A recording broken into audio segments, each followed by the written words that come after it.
प्रिय विद्यार्थियों, नमस्कार। एक बार फिर हमारे चैनल पर आपका बहुत बहुत स्वागत है। मित्रों, रीट की जो तिथि आ चुकी है और अभी हमें कमर कसकर तैयारी करनी है। तो आज हम समास पर पूर्व बात भी करेंगे और जो नया समास हमारा है बहुब्रीहि, उस पर बात भी करेंगे। तो हमने पहले भी जिक्र किया था कि जो समास है वो हमारा अर्थ आधारित होता है। तो जैसे ही हम अर्थ लगाएंगे वैसे ही समास की संरचना सिद्ध हो जाएगी। जैसे हमारे पास एक शब्द है युधिष्ठिर। अब युधिष्ठिर का हमने जब उदाहरण लिया था तो हमने इसको तत्पुरुष समास में लिखा था। अब चूंकि युधिष्ठिर शब्द का जैसे ही हम प्रयोग करते हैं तब हमें वो कुंती का पुत्र धर्मराज सामने आता है। तो जब हम उस कुंती पुत्र के लिए और धर्मराज के लिए एक अर्थ में रूढ़ करते हैं तो वह समास क्या बन जाता है? वही बहुब्रीहि। तो कहने का मतलब यह है कि एक ही समास बहुब्रीहि भी होगा और तत्पुरुष भी होगा।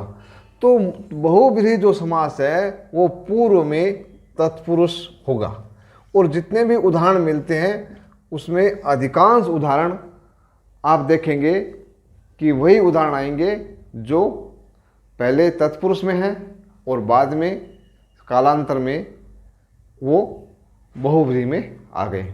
जैसे कोई उदाहरण ले लो आप, जैसे नकटा, हिंदी का ले लो। अब नकटा को अगर हम विग्रह करते हैं, नाक है जिसका कटा हुआ, अर्थात बेशर्म आदमी या जिसकी कोई वो इज्जत वगैरह की परवाह नहीं करता, उस आदमी के लिए हम इस शब्द का प्रयोग करते हैं। तो अब ये अगर विग्रह करते हैं, नाक है कटा जिसका, तो नाक कैसी? कटी हुई, तो ये कर्मधारय में आ जाएगा। कर्मधारय कौन सा होता है? वही तत्पुरुष का भेद होता है। तो जो कर्म जो हमने किए थे भी, एक तो तत्पुरुष, फिर उसका दूसरा जो रूप कर्मधारय, फिर उसका दूसरा रूप वो द्विगु, ये तीनों ही मिलकर के बहुब्रीहि बनाते हैं। कोई सा भी उदाहरण ले लेंगे तब आप सभी को ये देखेंगे कि वो पहले तत्पुरुष में आएंगे। तो तत्पुरुष में और बहुब्रीहि में अंतर क्या होगा, इसको आप ध्यान रखो। कि जैसे अभी युधिष्ठिर था तो युद्ध में जो स्थिर रहता है, ये जो समास है अलुक तत्पुरुष है। अलुक इसलिए कहते हैं क्योंकि यहाँ पर वो जो विभक्ति इसके साथ लगी हुई, युद्ध के साथ सप्तमी विभक्ति लगी हुई है। तो हम अब युद्ध में इस तरह की बात, जब धर्मराज के बारे में कहा जाता है कि लड़ाई है चाहे शांति है, ये अपने धर्म पर स्थित रहते हैं या अपने धर्म पर अडिग रहते हैं। तो इनके लिए ये है कि कोई अनुचित लाभ नहीं उठाते किसी भी स्थिति का, इसलिए इनको युधिष्ठिर कहा जाता है। तो अब ये धर्मराज के लिए आ गया, तब ये बन गया बहुब्रीहि। तो अब जैसे और परंतु अगर युद्ध और स्थिर का अर्थ यहाँ रहता, युद्ध और स्थिर का अर्थ रहता, तो ये किस में आता? वही अलुक तत्पुरुष में। और भी कोई उदाहरण देख लो, जब जो भी उदाहरण देखेंगे, जैसे मान लो ये पंचानन है। अब पंचानन हमें दिखता द्विगु रहा है क्योंकि यहाँ पंच संख्यावाची आ गया, आनंद मुख्य को कहते हैं, 5 है आनंद। परंतु पंचानन किसके लिए? शिव जी के लिए।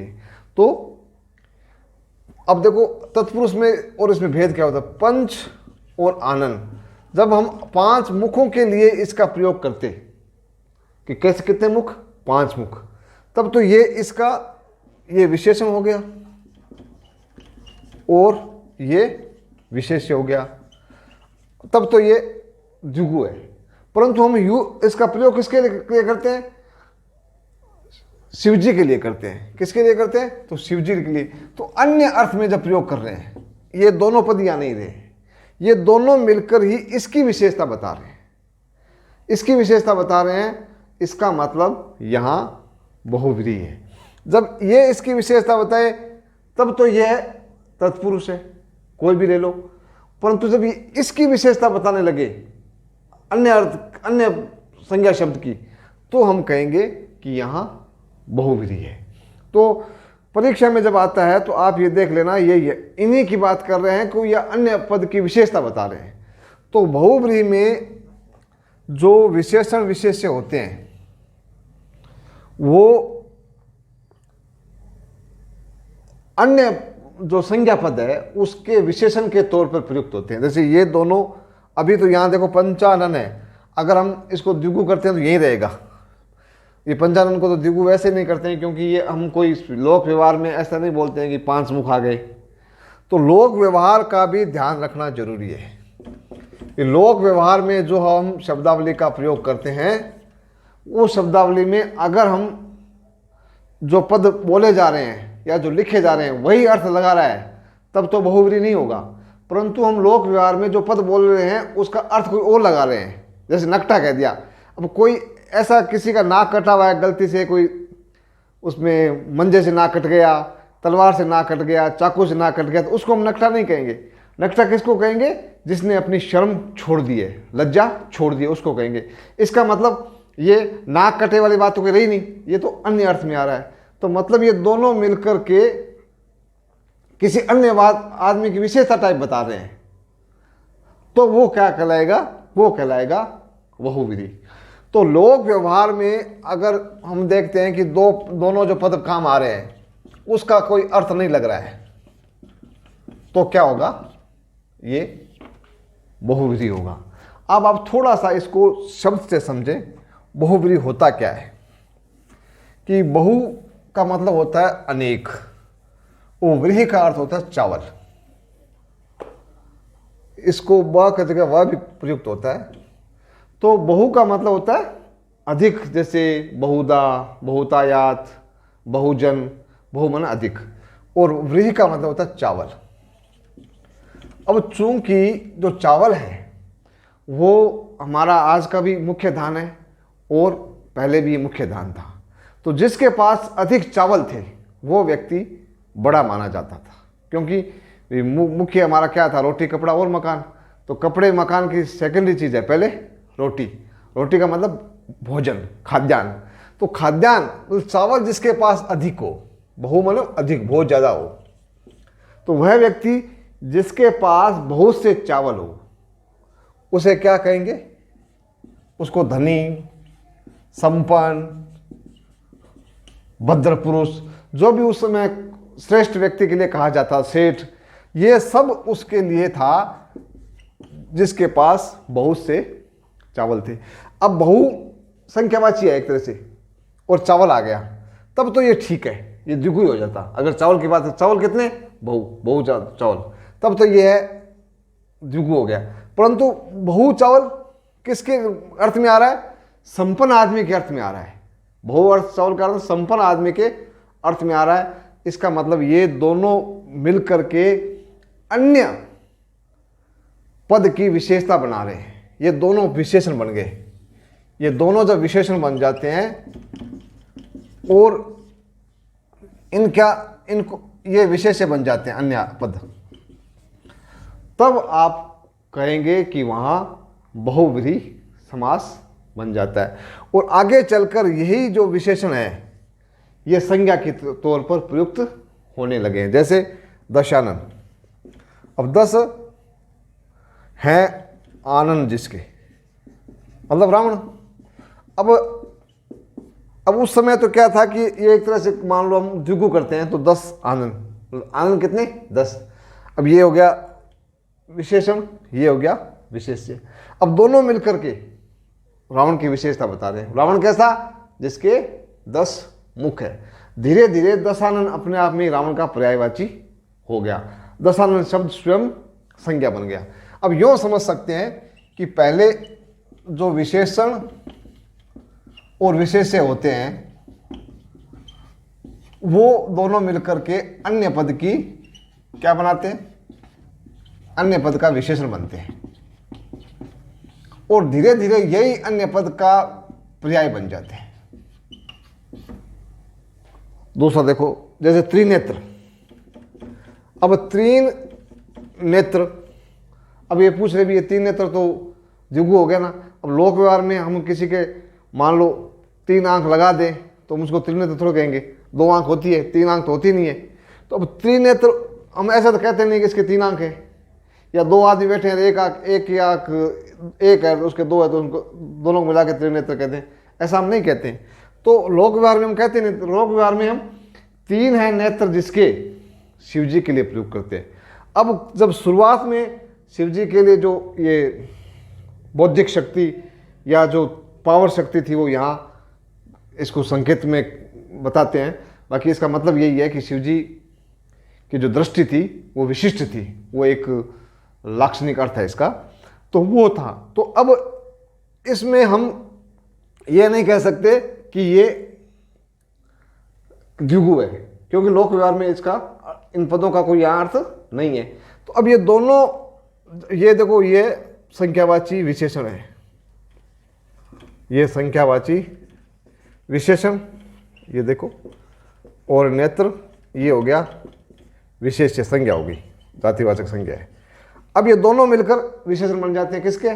शिव जी के, और धीरे धीरे जाकर के कालांतर में ये शिव जी का पर्याय ले लेते हैं। तो इस प्रकार ये क्रम है इनका, विशेषण, विशेष्य, फिर विशेषण, फिर उसके जो अन्य पद है उसको उसके पर्याय बन जाते हैं, और एक तरह से स्वयं संज्ञा पद बन जाते हैं। तो ये भाषा का एक चमत्कार है, भाषा का सौंदर्य है, और ये शब्द निर्माण की एक प्रक्रिया है। तो हम जब जैसे ही बहुव्रीहि की बात करते हैं तब आप समझ लेना कि ये दोनों जो समस्त पद है वो दोनों मिलकर के अन्य पद की विशेषता बता रहे हैं, और अगर ऐसी स्थिति बन रही है इसका मतलब वहाँ बहुव्रीहि समास है। इससे आप समझ जाओ, यहाँ बहु चावल का मतलब नहीं था, वो केवल श्रेष्ठ आदमी के लिए विशेष। जैसे हमारे एक शब्द और है गोस्वामी। अब आपने सुना होगा भी गोस्वामी बहुत प्रतिष्ठित व्यक्ति होता है। तो गो का मतलब क्या है? गाय, और स्वामी मतलब मालिक। तो हमारे इधर गाय मुख्य आय का साधन था, जिसके पास गाय ज़्यादा वो गोस्वामी। तो अब देखो ये गोस्वामी का मतलब बड़ा आदमी, तो ये न तो गो का अर्थ रहा न मालिक का अर्थ रहा, हम के ये कहें ये गोस्वामी है।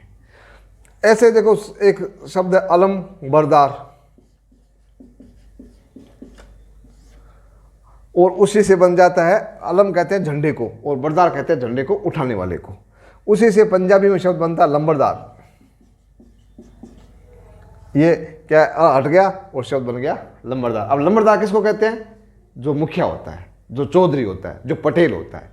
अब शब्द मुख्य क्या था? अलम बरदार, जो झंडे को उठाने वाला है। अलम माने झंडा, और ये जो उठाने वाला, पकड़ने वाला। अब यहाँ जो ये जो झंडा अर्थ रहा न उठाने वाला अर्थ रहा, शब्द क्या बन गया? अर्थ क्या बन गया? वह चौधरी, वह मुखिया, वह पटेल। तो अब ऐसे जो पद का अर्थ छोड़ करके वो अन्य अर्थ में रूढ़ हो जाते हैं, उसे सभी समासों को हम बहुव्रीहि समास कहते हैं। जैसे हम बोलते हैं कि ये दारू वाला, फिल्मों में कई है जो दारू वाला जिसका सरनेम है। अब दारू वाला ने कभी उन्होंने दारू का काम किया होगा या दवाई का काम, दवाई का अर्थ भी दारू होता है, दवाई का पर्याय दारू भी होता है, तो वो काम किया होगा, परंतु अब तो वो दूसरे धंधे में है, तो अब दारू वाला, परंतु उनका नाम वैसे चल रहा है, तो अब दारू वाला एक जाति होगी। वैसे कुंभकार, अब जो कुंभ का आकार देते थे उसको कुंभकार कहते थे, उसी से कुम्हार बना हुआ है। अब चाहे वो घड़े बनाने का काम करे, चाहे मकान बनाने का काम करे, और चाहे कोई एमएलए है तो वो भी अगर अपनी कास्ट लगाता है कुंभकार लगा लेता है, कुम्हार लगा लेता है। तो वो शब्द का जब एक विशिष्ट अर्थ में जो रूढ़ हो जाना है और मूल अर्थ छोड़ देना है, उसी प्रक्रिया को हम बहुव्रीहि समास के अंतर्गत समाहित करते हैं। इसको आप ध्यान से स्पष्ट समझ लेना कि आप जैसे या कोई भी उदाहरण आ जाए तो आप देख लेना इसका अर्थ यही है क्या, तब तो वो समास उन 500 में चेक करना, और अगर ये नहीं है तो इसका मतलब वो समास बहुव्रीहि समास है। तो ये मूल में जो इसका अर्थ है ना, वही इस समास की कुंजी है। जैसे हमने बताया था अव्यय भाव में अव्यय का भाव अव्यय भाव हो जाता है, तत्पुरुष में तस्य पुरुष आ जाए या सह पुरुष आ जाए तो तत्पुरुष है, द्वंद्व में जो दो द्वंद्व हो जाए बराबर आ जाए तो द्वंद्व है। वैसे ही बहुव्रीहि मतलब दोनों पद मिलकर के एक अन्य पद की का विशेषण के तौर पर प्रयुक्त होते हैं, तब ये बहुव्रीहि है। इस चीज़ को आपको अच्छी तरह से समझना है। हमारे जो भारतीय धर्मशास्त्र है उसमें कई जो पात्र आते हैं वो इसी प्रकार से उदाहरण है जो बहुब्रीहि में शामिल किए जाते हैं। जैसे हम शुरू से ले लेते हैं, जैसे गणेश। अब गणेश, इसमें गण कहते हैं एक समूह को। जैसे हमारा गणराज्य है, गणराज्य मतलब जैसे हम पूरे देश के लोग अप्रत्यक्ष रूप से राष्ट्रपति का चयन करते हैं, इसलिए हमारे देश को भी गणराज्य कहा जाता है। तो गण का मतलब एक समूह, वो ईश का मतलब देव। तो अब इसका अगर संधि करते हैं तो गण धन ईश हो जाएगा। परंतु अब हम क्या कर रहे हैं, सामासिक विग्रह करते हैं। विग्रह करेंगे तो क्या है, वह जो गणों का ईश है। अब यहाँ न तो गण की बात कर रहे हैं न ईश की बात कर रहे हैं, हम भगवान की, विशेष भगवान की बात कर रहे हैं, गणेश जी की बात कर रहे हैं। तो इसलिए ये समास कौन सा हो जाएगा, बहुब्रीहि। तो न तो यहाँ गण का अर्थ है न ईश का अर्थ है। अर्थ किसका है, एक विशिष्ट देव का है। अब इसके गण के जितने उदाहरण हैं वो उसी प्रकार इसके विग्रह होते जाएंगे। जैसे गणाधिपति, गण धन अधिपति, अधिपति कहते हैं राजा को। गणेश, गणपति, गण का पति। गणनायक, तो गण का नायक है, जो समूह का नायक है वो भी गणनायक। ये वो ऐसे होता जाएगा, जैसे जो गण का अधिपति है, जो गण का पति है, जो गण का नायक है। तो इस प्रकार ये जितने भी जो पौराणिक पात्र हैं वो सभी में इसी प्रकार की समासिक संरचना आपको मिलेगी। अब गणेश जी के और उदाहरण और देख लेते हैं। गणेश जी को और क्या कहते हैं, गज का मुख है ना, तो गजानन भी कहते हैं, गजपति भी कहते हैं। कान में उनके गज जैसे तो गजकर्ण भी कहते हैं। अब उनका आकृति देख लो, दिमाग में लियो, वो सारी आ जाएगी, हो जाएगी। जैसे ये वक्रतुंड, उनका मुंह टेढ़ा हुआ है, तुंड कहते हैं मुख को, वक्र कहते हैं टेढ़े को। जो जिनका वक्र है तुंड नहीं, जो जिनका तुंड है वक्र वह भगवान गणेश। तो इस प्रकार इसका विग्रह हो जाएगा। तो उनके दांत भी एक है तो एक दंत हो जाएगा। तो अब इसका विग्रह कैसे करेंगे, एक है दंत जिसके, गणेश। तो इस प्रकार ये जो हमारे जो पौराणिक पात्र हैं उनके नाम भी का नाम बनता कैसे, इन्होंने कोई न कोई कर्तव्य किए हैं और कर्तव्य के आधार पर उनको विशेषण दिए जाते हैं और विशेषण से ही ये बहुब्रीहि समास बनता है। ये मैंने पहले भी आपको स्पष्ट कर दिया है।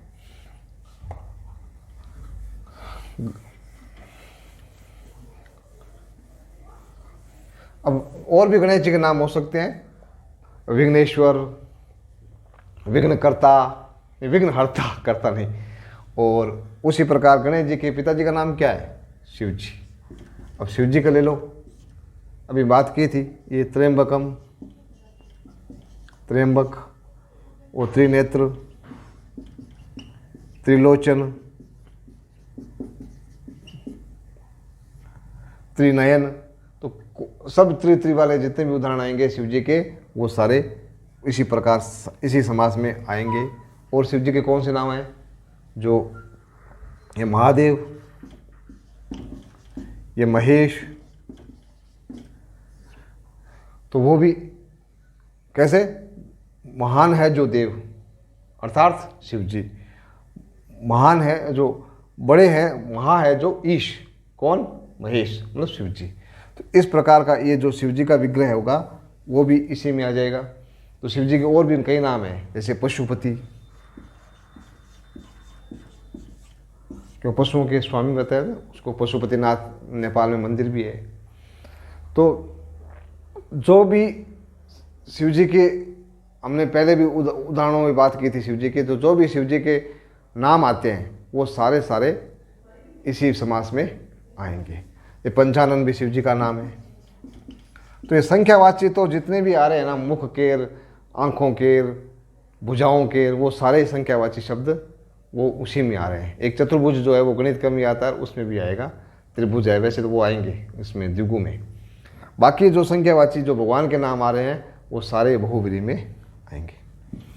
अब शिव जी के आगे तो विष्णु का और देख लेते हैं। तीन जो त्रिदेव है ना, त्रिदेव आएगा। त्रिदेव का मतलब भी वही समास होगा, तीन है देव जो ब्रह्मा विष्णु महेश। तो ये विष्णु को पुंडरीक कहते हैं। पुंडरीक का मतलब कमल भी होता है। तो अब कमल का अर्थ यहाँ नहीं हो रहा है, तो कमल के समान जो है, इसी को पुंडरीकाक्ष भी बोलते हैं, कि जिनकी आंखें पुंडरीक के समान है। तो वैसे तो हमारा जो बहुव्रीहि समास है, वैसे तो यहाँ तो पुंडरीकाक्ष से होना चाहिए, क्योंकि पुंडरीक एक ही पद है। तो समास में हम दो पद लेते हैं, इसलिए तो पर्यायवाची की बात करते हैं तब ये हो सकता है कि पुंडरीक भी विष्णु को कहते हैं और पुंडरीकाक्ष भी विष्णु को कहते हैं। पद्मनाभ, पद्म कहते हैं कमल को। अब जिसके नाभि में कमल है उसको हम पद्मनाभ कहते हैं। जो विष्णु किसके पति हैं? लक्ष्मी जी के। लक्ष्मी जी का और क्या नाम है? श्री। तो श्रीश, ये भी जो श्री के ईश हैं, जो श्री के पति हैं, जो लक्ष्मी के स्वामी हैं, जो लक्ष्मीपति, इसको भी वही हम बहुव्रीहि समास में लाएंगे। नारायण, नर, धन, अयन, ये भी उसी में आएंगे। जो कृष्ण जी के थोड़े बहुत पर्यायवाची है, जैसे पीताम्बर, वो भी इसी में आएंगे। पीत है अंबर जिसके, कौन? कृष्ण को भी पीताम्बर कहते हैं और विष्णु को भी पीताम्बर कहते हैं। तो इस प्रकार के उदाहरण भी इसी में आएंगे। अब एक और उदाहरण है जो आपने, एक उत्तराखंड का जिला भी है ऋषिकेश। अब ऋषिकेश का मतलब होता है ऋषिक। ऋषिक कहते हैं इंद्रियों को और ईश कहते हैं स्वामी को। अब जो इंद्रियों का स्वामी है, जो पालन करता है, इंद्रियों को रक्षा करता है, वो है विष्णु।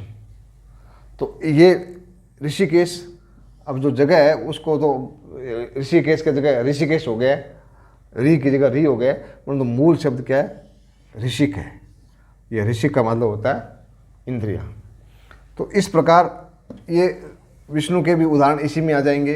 अभी हमने शिव जी के कर लिए, विष्णु कर लिए। ब्रह्मा जी है। ब्रह्मा जी के कितने मुख है? 4 मुख। तो जब चतुरानन की बात करते हैं, चतुर है आनंद जिसके, कौन? वो ब्रह्मा। चतुर्मुख, चतुर है मुख जिसके, कौन? वही ब्रह्मा। हिरण्य गर्भ, हिरण्य कहते हैं सोने को। अब जिसके गर्भ में है सोना, वो कौन? ब्रह्मा। तो इस प्रकार ये तीनों देवों की बात कर ली। अब हमने उसकी गणेश जी की बात कर ली, वैसे हनुमान जी की बात करते हैं। बजरंग, वज्र के समान अंग है जिसके, वह हनुमान। हनुमान शब्द अपने आप में, हनु कहते हैं ठुड्डी को, जो ठुड्डी जिनकी टेढ़ी हो रखी है या ठुड्डी वाले हैं, वह हनुमान। तो अंजनी पुत्र, पवन पुत्र, पवन सूत्र, पवन सुत। उसी प्रकार जैसे कर्ण के लिए सूर्य पुत्र, सूत पुत्र। अब ये सूत पुत्र केवल कर्ण के लिए है। सारथिका को पुत्र तो कोई हो सकता है, रथ को जो चलाता है उसका तो कोई बेटा हो सकता है, परंतु उसके लिए सूत पुत्र प्रयोग नहीं करते।